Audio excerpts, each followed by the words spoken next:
আজকে কিছু সংকল্প নেওয়ার দিন আজকে।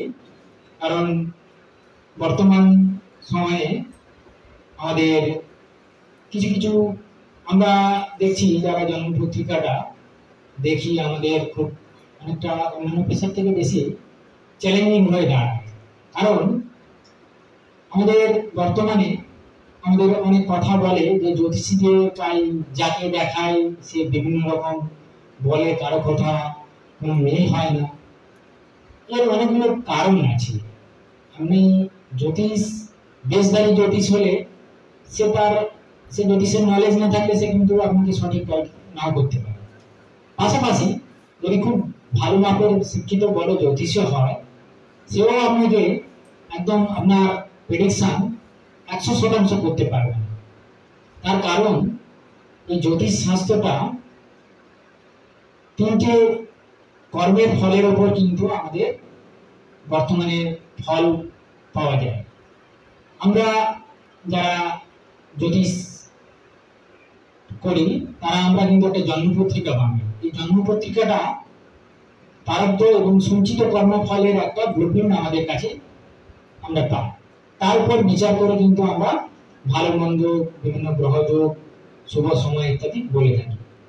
কিন্তু এর বাইরেও একটা জিনিস থাকে, সেটা হচ্ছে কৃতকর্ম, যেটা আমরা প্রত্যেকদিন যেসব কাজকর্ম করছি এই কর্মটা কিন্তু অত্যন্ত গুরুত্বপূর্ণ। তার কারণ আমাদের প্রারব্ধ সঞ্চিত কর্ম যা থাকে তার উপর কৃতকর্মের পাঞ্চিং হয়ে আমাদের কিন্তু ফল পায়। তাই আমরা যারা মনে করছি যে জ্যোতিষী আমাকে যা প্রেডিকশন করেছিল সেটা তো কাজ হচ্ছে না, তাহলে ভাবতে হবে যে আমরা যেটা প্রেডিকশন করলাম আপনার সঞ্চিত প্রারব্ধ কর্মটাকে প্রেডিকশন করেছি। এবার আপনি কৃতকর্মে যদি সংস্কার বা ভালো কর্ম না করেন তাহলে কিন্তু আপনার যে প্রারব্ধ সঞ্চিত কর্মে যে ভালো ফল আশা করেছিলেন বা আমরা বলেছিলাম সেটা নাও ফলতে পারে। কৃতকর্মের মধ্যে যদি সংস্কার না থাকে, তার মধ্যে যদি প্রতারণামূলক কাজকর্ম করেন, আমি বর্তমান সময়ে ম্যাক্সিমাম 80-90% মানুষকে দেখতে পাচ্ছি অনিশ্চিত পথে চলছে না, সততা থাকছে না, কমিটমেন্ট ঠিকঠাক করছে না। একটা মানুষকে কথা দিয়েছে সেই কথা রাখছে না, বা যারা কেউ কার কাছে অর্থ পায় সেই অর্থটা ঠিক মতো পেমেন্ট করছে না। সেই ইচ্ছাকৃতভাবে প্রারব্ধ সঞ্চিত কর্মের যে পজিটিভ ফল পাওয়ার কথা ছিল সেই কৃতকর্মটাকে খারাপ করার কারণে কিন্তু সেই কর্মফলটাই পাচ্ছে না। এক্ষেত্রে জ্যোতিষীদেরই বদনাম হচ্ছে যে আপনি এত ভালো কথা বললেন তাই আমার জীবনে তো সেটা ঘটলো না। সেটা না ঘটার কারণ হচ্ছে সেই নিজেই যাতে তার কমিটমেন্ট পালন করছে না, কাজকর্মের মধ্যে তার ট্রান্সপারেন্সি নেই, স্বচ্ছতা নেই। মানুষের সঙ্গে সে ভাবছে যে আমাকে তো ও তো দুর্বল লোক, ওকে যদি আমি ঠকিয়ে দেই ও কে করবে, ওর কেউ কিছু করার ক্ষমতা নেই, এরকম ভেবে বসে। তো বাস্তবে প্রকৃতিতে কেউ দুর্বল হয় না। আর একটা কথা ভাবতে হবে, আমাদের প্রত্যেক আত্মার সঙ্গে পরমাত্মার কানেকশন রয়েছে। এই পরমাত্মার যখন কানেকশন থাকছে, আমার তার কাজকর্ম যদি কোনো আত্মাকে আহত করে তাহলে কিন্তু পরমাত্মা পীড়িত হবে এবং পরমাত্মা দুঃখ পাবে এবং পরিণতি কি হবে যে তার যে ভালো ফল পাওয়ার কথা ছিল সেই ফলটা পাবে না। অতএব আমাদের সবসময় কর্মটাকে ভালো করতে হবে। যে কর্মের মধ্যে আমাদের কর্মটা যদি ভালো হয় তবেই কিন্তু আপনাদের কাছে জ্যোতিষী পরামর্শটা সঠিকভাবে আপনি তার ফল পাবেন বা জ্যোতিষী আপনার কাছে সঠিক মনে হবে। আপনি যদি হাজার হাজার টাকা স্টোন করার পরেও বা আপনি রিমেডি করলেন, মন্দিরে গেলেন, পুজো পাঠে অংশগ্রহণ করলেন, কিন্তু আপনি দৈনন্দিন মানুষের সঙ্গে প্রতারণা করছেন, মানুষকে ঈর্ষা করছেন, কারো উন্নতিতে হিংসা করছেন, কাউকে খারাপ নজরে দেখছেন, তাহলে কিন্তু আপনার কিন্তু গ্রহপীড়া থেকে আপনি আরো বেশি পীড়িত হবেন। আপনার যেই ভাগ্য নিয়ে আপনি পৃথিবীতে এসেছিলেন সেই ভাগ্যটাও আপনার প্রতিফলিত নাও হতে পারে। তো এক্ষেত্রে জ্যোতিষীদের দোষ দিয়ে লাভ হবে না। প্রত্যেক মানুষের আমাদের প্রত্যেকের নিজের কর্মটাকে ভালো করতে হবে।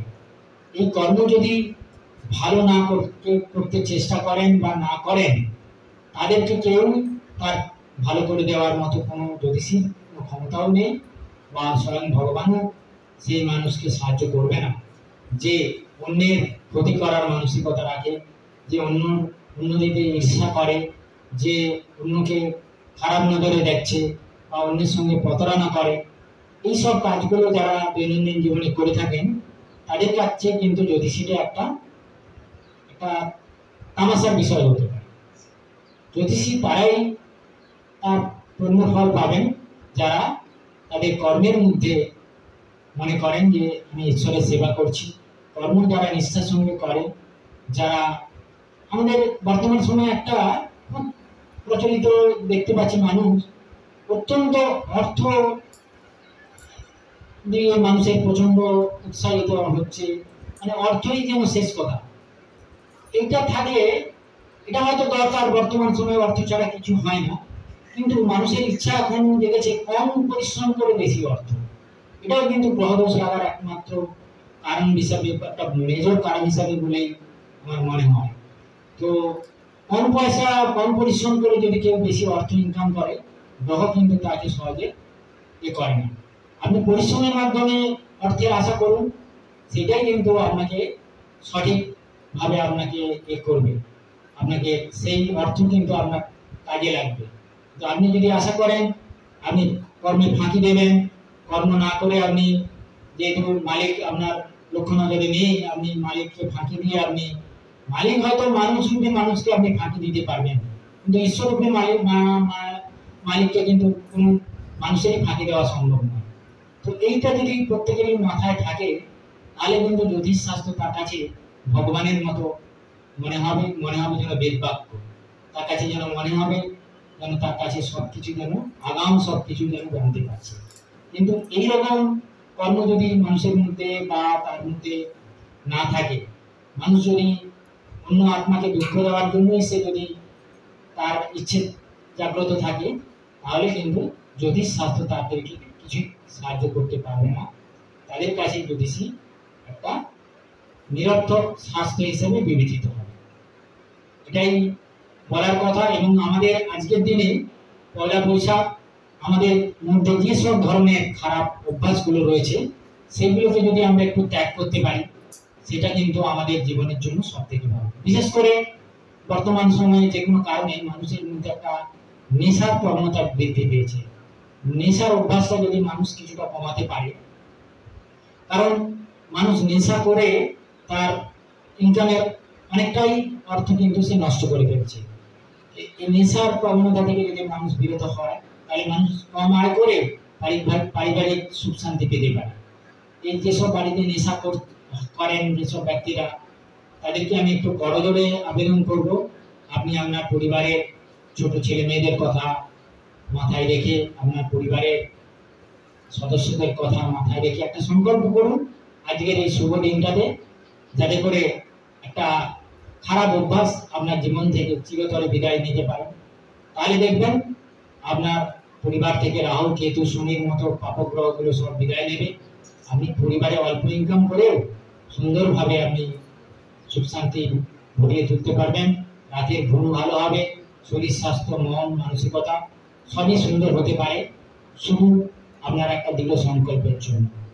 আপনি সংকল্প আজকে তিনি করুন, সততার সঙ্গে ইনকাম করবেন আর নেশামুক্ত থেকে পরিবারকে সহযোগিতা করবেন।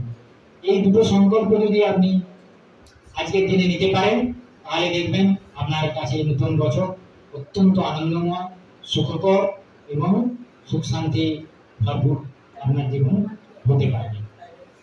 ধন্যবাদ।